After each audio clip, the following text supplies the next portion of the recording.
আপনি বিশ্বাস করতে পারবেন না, ইসলামী আন্দোলন হকের উপরে থাকার কারণে আল্লাহ রব্বুল আলামিন প্রত্যেকের মনে, যারা আমাদের বিরোধিতা করে, আরে ভাই শোনেন একটা ঘটনা। আমাদের ডাক্তার সিরাজ সাহেব, তিনি হজের মধ্যে তওয়াফ করতেছিলেন, হজের মধ্যে তওয়াফ করতেছিলেন।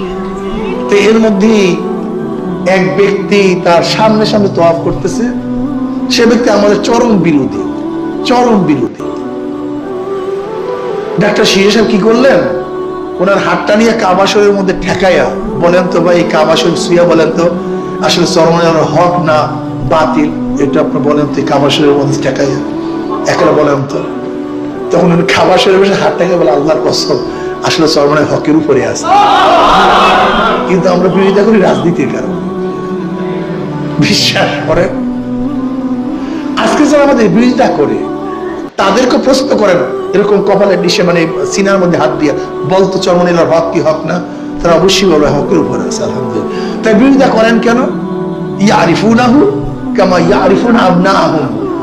যেরকম বেঈমানরা নবীকে চিনতো যে ইনি নবী, ইনি রাসূল, কিন্তু স্বার্থের কারণে মানতে পারে নাই, ঠিক আজকে ওই জালেম আমাদেরকে চিনে কিন্তু ক্ষমতার লোভের কারণে মানতে পারে না, আর কিছু না।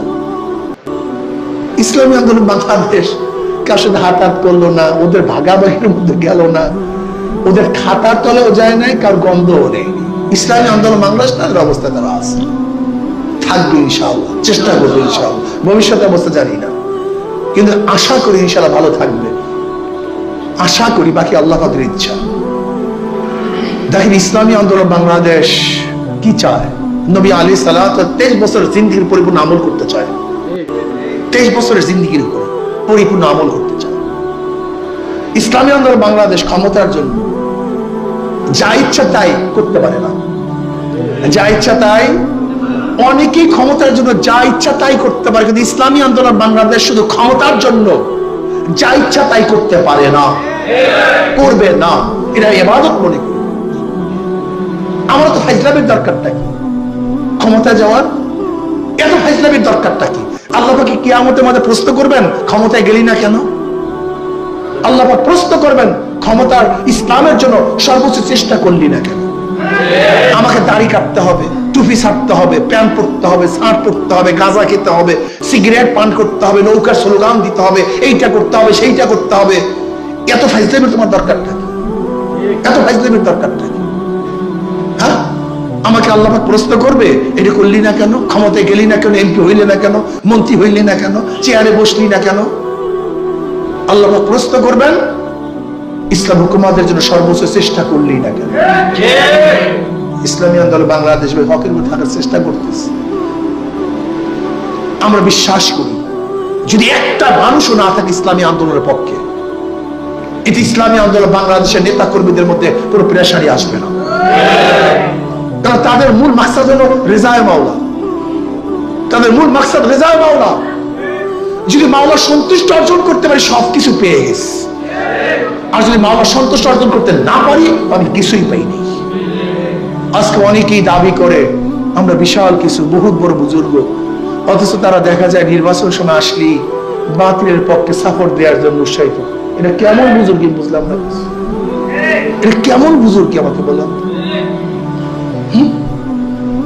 আসুন না, এইবার ভালো একটা চান্স আসছে, ভালো একটা পরিস্থিতি আসছে, সম্মিলিত ভাবে যদি ঐক্যবদ্ধ ভাবে ইসলাম হুকুমত কায়েম করার জন্য একটা ধাক্কা মারি, আমার বিশ্বাস এবার এই ধাক্কায় ইসলাম ক্ষমতায় যাবেই যাবে, এটা আমার বিশ্বাস, এটা আমার বিশ্বাস। ওলামায়ে কেরাম অনুরোধ করি নামুন না, এবার একটু চেষ্টা করুন না, খালি পেট পিট নিয়ে জীবন ভর চেষ্টা করুন। পেট পিট বুঝেন তো, পেট পিট, এই দুইটার কারণে সব ধ্বংস হয়ে গেল। কি খাবো, কত খাবো, কি করব, কত করব, আর জেলের ভয়, মাইরের ভয়, এই পেট পিট, এই দুইটার কারণে সব ধ্বংস হয়ে গেলাম। চাকরি থাকবে না, অমুক থাকবে না, তমুক থাকবে না, সব গেল।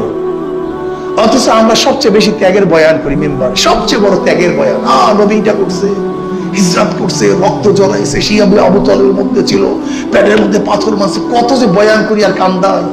কিন্তু আমি একদিনও চিন্তা করলাম না একটা গুণ আমার মধ্যে আছে কি না, একদিনও চিন্তা করি, খালি গান দেওয়া হয়। সাহাবা সুমাইয়া রাদিয়াল্লাহু আনহা এই করছে, খুবাইব রাদিয়াল্লাহু এই করছে, সোহাইব রাদিয়াল্লাহু এই করছে, ওরা এই ক্ষুধার জ্বালানায় বেহুশ হয়ে পড়ে গেছে। কিন্তু নিজে যে একদিনও এক বেলাও যে না খেয়েছিলাম এই চিন্তা আমার মধ্যে নেই, খালি বয়ান। অমুকে শুনে চড়ছে, এইটা হয়েছে সেইটা হয়েছে, খালি কান্দা হয়। কিন্তু নিজের মধ্যে একদিন রক্ত ঝরছে কিন্তু একদিনও চিন্তা করি আল্লাহ। সেদিন বয়ান করতেছিলাম মসজিদে, আমি বললাম আমাদের সবচেয়ে বড় সমস্যা কি জানেন? আমাদের সবচেয়ে বড় সমস্যা যা পড়ি পড়াই আমল করি না। মুহাদ্দিস সাহেব এইমাত্র ফজিলাত পড়াইছে, জামাতে নামাজ পড়ার কি ফজিলাত হাদিসে পড়াইছে। ছাত্র জামাতে যায় নাই, ছাত্র জামাতে যায় নাই, ওস্তাদও জামাতে যায় নাই, ছাত্র জামাতে যায় নাই। মুহাদ্দিস সাহেব এইমাত্র তাকবীরুল ফজিলাত পড়াইছে, মুহাদ্দিসও তাকবীর ফেল করছে, ছাত্রও তাকবীর ফেল করছে। এইমাত্র মুহাদ্দিস সাহেব পড়াইছে সামনের কাতার পূরণ করার মধ্যে পয়সা পূরণ করার প্রথম কদমের দামটা কি, ফজিলাত কি, অথচ নিজের সামনের কাতার পূরণ করে নাই, ছাত্ররাও পূরণ করে নাই। এইমাত্র খুশুক হুজুর হাদিস পড়াইছে, আনতা আবুদাল্লাহ কান্নাকা তারা ফাইন লাম তাকুন তারাহু ফাইন্নাহু ইয়ারাক। মুহাদ্দিস সাহেবের খুশুক হুজুর ছিল না, ছাত্রদের খুশুক হুজুর ছিল না। এইমাত্র কিতাবুল মাগাজির মধ্যে জিহাদের বয়ান পড়াইছে, না উস্তাদের মধ্যে জিহাদের কোনো খেয়াল আসছে, না ছাত্রদের মধ্যে জিহাদের কোনো খেয়াল আসছে। এইমাত্র আমর বিল মারুফ ওয়া নাহি আনিল মুনকার পড়াইছে, অথচ উস্তাদের মধ্যে নাহি আনিল মুনকারের কোনো খেয়াল নাই, ছাত্রদের মধ্যে খেয়াল নেই। রাগটা করছেন নাকি কেউ? হ্যাঁ, দেখেন তো অবস্থাটা কি। যা পড়ি পড়াই কথা কয় না কেন? মিথ্যা বলছি না, বহুত গবেষণা করে কথা বলছি,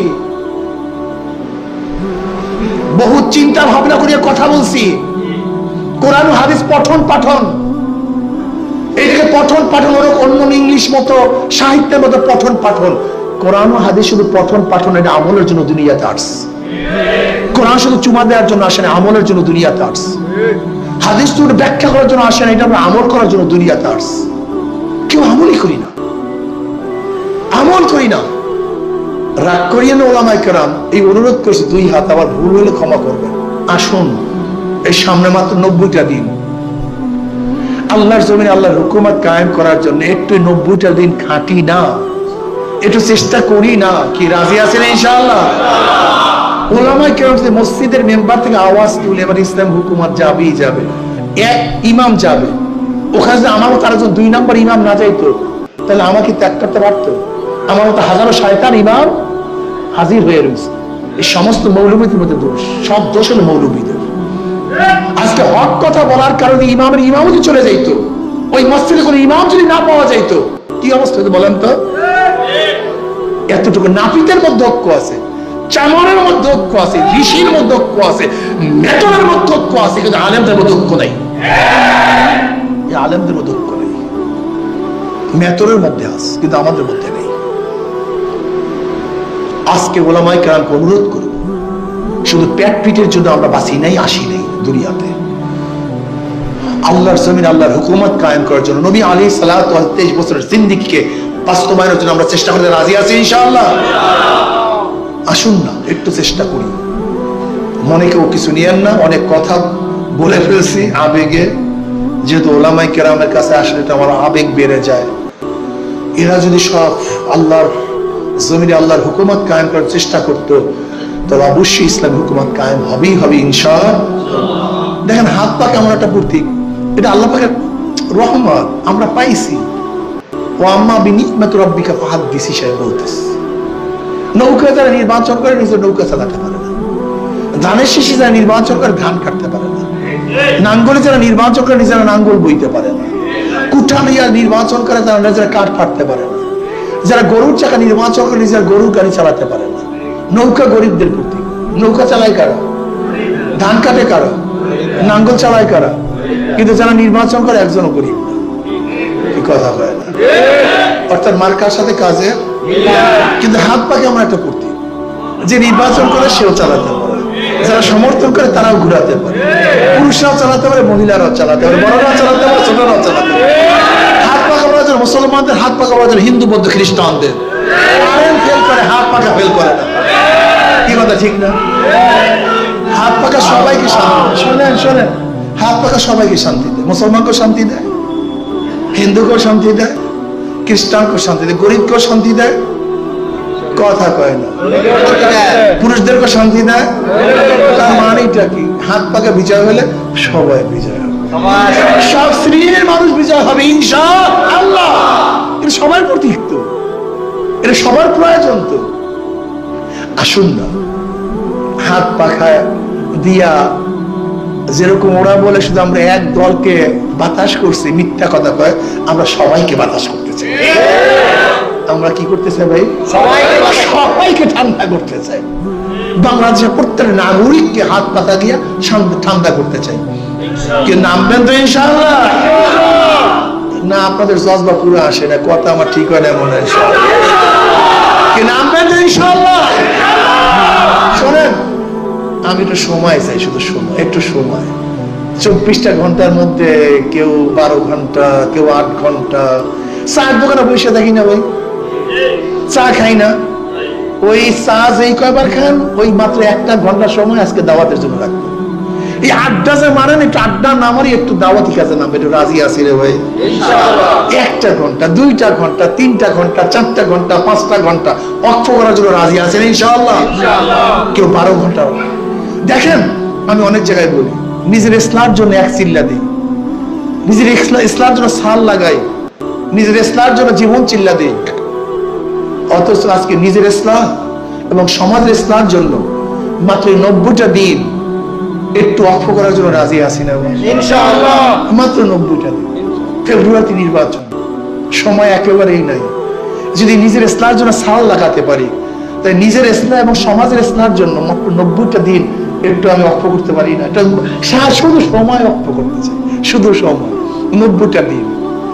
তাও আমি 24 ঘন্টা চাই না, আমি 24 ঘন্টা চাই না, 12 ঘন্টা, 8 ঘন্টা, মিনিমাম 4 ঘন্টা, মিনিমাম 4 ঘন্টা। যদি না পারি মাত্র 2টা ঘন্টা। কয় ঘন্টা? 12, 8, 12, 8, 4, মাত্র 2টা ঘন্টা। ইনশাআল্লাহ আজকের থেকে এই দাওয়াতি কাজের জন্য, অক্ষ করার জন্য সবাই রাজি আছে ইনশাআল্লাহ? কে কে রাজি আছে? 2 হাত ধরে নারায়ে তাকবীর, নারায়ে তাকবীর। আলহামদুলিল্লাহ, আল্লাহ আমাকে আমাদের সবাইকে কবুল করে না। আল্লাহুম্মা